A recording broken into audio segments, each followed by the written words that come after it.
শেষ সময়েও অতিরিক্ত বল প্রয়োগের মাধ্যমে ক্ষমতা ধরে রাখতে চেয়েছিলেন শেখ হাসিনা।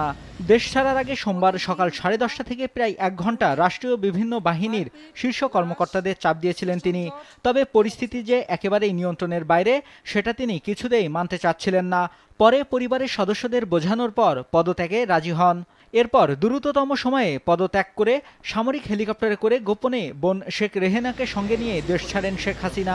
সংশ্লিষ্ট একাধিক সূত্রের কাছ থেকে শেখ হাসিনার ক্ষমতা ছাড়ার শেষ 4 ঘন্টার একটা বিবরণ পাওয়া গেছে। জানা গেছে, দলীয় অস্ত্রধারী কর্মীদের নামিয়ে 4 আগস্ট দিনভর সারা দেশে ব্যাপক সংঘাত ও প্রাণহানি ঘটানোর পরও ছাত্র জনতার আন্দোলন সামাল দিতে পারেনি শেখ হাসিনা। যদিও পরিস্থিতি উপলব্ধি করতে পেরে ওই দিন রাতেই শেখ হাসিনাকে তার একজন উপদেষ্টা সহ কয়েকজন নেতা বোঝানোর চেষ্টা করেন। তারা সেনাবাহিনীর কাছে ক্ষমতা হস্তান্তরের পরামর্শ দেন বলেও জানা গেছে। তবে শেখ হাসিনা তা মানতে চাননি, বরং সোমবার থেকে কারফিউ আরও কড়াকড় করতে বলেন। ভোর থেকে কারফিউ কড়াকড়ি করার উদ্যোগ নেওয়া হলেও সকাল 9টার পর থেকে বিভিন্ন স্থানে আন্দোলনকারীরা কারফিউ ভেঙে নামতে শুরু করেন। 10টা নাগাদ ঢাকার বিভিন্ন স্থানে জমায়েত বড় হতে থাকে। বিভিন্ন বাহিনীর উচ্চ পর্যায়ের একাধিক সূত্র থেকে জানা গেছে, সকাল 10:30টার দিকে 3 বাহিনীর প্রধান ও পুলিশের মহাপরিদর্শককে গণভবনে ডাকা হয়। নিরাপত্তা বাহিনী কেন পরিস্থিতি সামাল দিতে পারছে না সেটার জন্য ক্ষোভ প্রকাশ করেন। আন্দোলনকারীরা আইনশৃঙ্খলা রক্ষাকারী বাহিনীর সাজোয়া যানে উঠে লাল রং দিচ্ছেন, সামরিক যানে পর্যন্ত উঠে পড়ছেন, এরপরেও কেন তারা কঠোর হচ্ছেন না সেটি নিয়েও ক্ষোভ প্রকাশ করেন।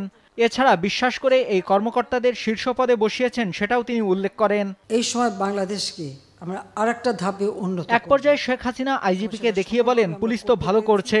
তখন আইজিপি জানান, পরিস্থিতি যে পর্যায়ে গেছে তাতে পুলিশের পক্ষে আর বেশি সময় এরকম কঠোর অবস্থান ধরে রাখা সম্ভব নয়।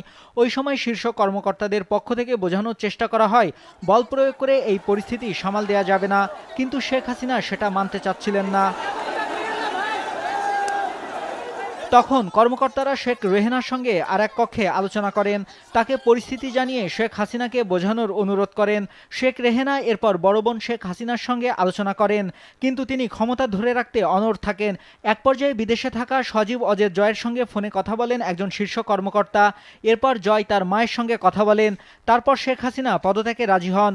তিনি তখন একটা ভাষণ রেকর্ড করতে চান জাতির উদ্দেশ্যে প্রচারের জন্য।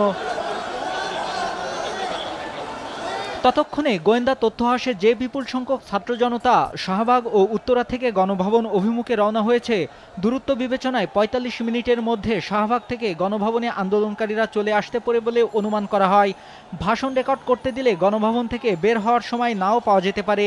এই বিবেচনায় শেখ হাসিনাকে ভাষণ রেকর্ডের সময় না দিয়ে ৪৫ মিনিট সময় বেঁধে দেওয়া হয়। এরপর ছোট বোন রেহেনাকে নিয়ে তেজগাঁওয়ের পুরনো বিমানবন্দরের হেলিপ্যাডে আসেন শেখ হাসিনা। সেখানে তাদের কয়েকটি লাগেজ ওঠানো হয়। এরপর তারা বঙ্গভবনে যান।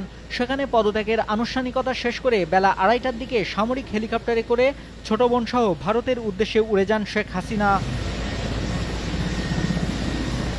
জানা গেছে, হেলিকপ্টারটি ভারতের আকাশে প্রবেশের পর কিছুক্ষণ উড্ডয়ন করে, পরে আগরতলায় বিএসএফের একটি হেলিপ্যাডে অবতরণ করে। তারপর সেখান থেকে তিনি দিল্লি যান বলে ভারতীয় গণমাধ্যম জানায়।